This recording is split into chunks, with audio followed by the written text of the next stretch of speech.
తెలంగాణలో రాజకీయాలు వేడెక్కుతూ ఉన్నాయి. ఇప్పుడే అసెంబ్లీ ఎన్నికలు ఉన్నాయన్నంత వేగంగా పరిగెడుతూ ఉన్నాయి. వరంగల్లో టీఆర్ఎస్ వాళ్ళు రైతు సంబంధించినటువంటి సమావేశం పెట్టి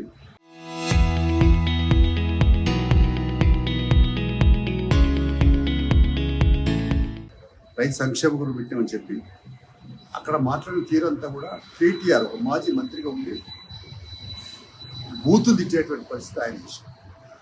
కౌంటర్గా మళ్ళా కాంగ్రెస్ మళ్ళీ బండి సంజయ్ కేటీఆర్ని ఏదో విమర్శించిందని కౌశిక్ రెడ్డి బండి సంజయ్ని విమర్శించడం, బండి సంజయ్ కౌశిక్ రెడ్డి విమర్శించడం, ఇది ఈ బూతుల మాటలే దాటిపోయి ఇప్పుడు మళ్ళీ దాడులకు వచ్చే పరిస్థితి ఏర్పడింది. అందులో కరీం గారు గంగుల కమలాకర్ మరి ఎమ్మెల్యే ఉన్నాడు. ఆయన ఎమ్మెల్యే కార్యాలయం దగ్గర కౌశిక్ రెడ్డి కారు పెట్టుకుంటే ఆ కారు మీద బీజేపీ కార్యకర్తలు వచ్చి మరి అద్దాలు పలుకుంటే కాదు కారు దోషం చేసి స్థితిస్తూ ఉంటే కరీంనగర్ నడిబొడ్డుగా ఎమ్మెల్యే కార్యాలయం ముందట జరిగేటువంటి పరిణామాలు ఎక్కువైపోతున్నాయి. ఇవాళ చర్చించాల్సిన విషయం. అయితే ఆవులేవలు కొట్లాడుకుంటూ లాయల్కాలు ఎరుగుతున్నట్టుగా వీళ్ళు ఇప్పుడు నాయకులు మంచిగా ఉంటారు, కింద కార్యకర్తలు నలిగిపోయేటువంటి పరిస్థితి వచ్చింది.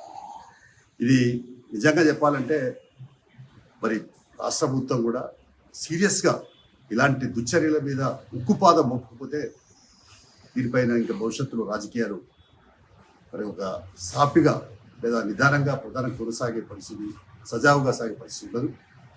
ఇది నిజంగా ఈ మధ్య సంఘటన చూస్తూ ఉంటే దిగజారిన రాజకీయాలకు నిదర్శనం, దిగజారిన రాజకీయాలకు అర్థం పడతా ఉన్నాయని చెప్పి చెప్పక తప్పదు. అందుకని ఇది ఏదైనా తీవ్రంగా ఖండిస్తున్నాం. ఇలాంటి మరి బూతు మాట వాడడాన్ని ఖండిస్తున్నాం. రెండు వైపున భౌతిక దాడులను ఇంకా తీవ్రంగా ఖండిస్తున్నాం. కమ్యూనిస్టు పార్టీగా ఇలాంటి వాటిపైన కూడా రానున్న కాలంలో రాజకీయాలు ఇవాళ కలుషితమైపోయినట్టు అర్థం అవుతుంది. కాబట్టి ఇది ఇప్పటికైనా ఈ బుర్జువా పార్టీలు, అధికారమే ప్రధానంగా ఆలోచించే పార్టీలు, ప్రజల జీవితాలతో మరి చెలగాట వాడే పార్టీల వాళ్ళ నాయకులు కూడా సమయం పాటించకపోతే ప్రజలే తిరుగుబాటు చేస్తారు. ఇలాంటి బూతు మాటలు మాట్లాడే వాళ్ళను లేకుంటే భౌతిక దారిలో పాడే వాళ్ళను ప్రజలు తిరుగుబాటు తప్పదని చెప్పేసి హెచ్చరిక చేస్తూ ఉన్నాం. ఇప్పటికైనా మరి కేంద్ర మంత్రిగా ఉన్నాడు మరి బండి సంజయ్ గారు, హోంశాఖ మళ్ళా సహాయ మంత్రిగా ఉన్నాడు.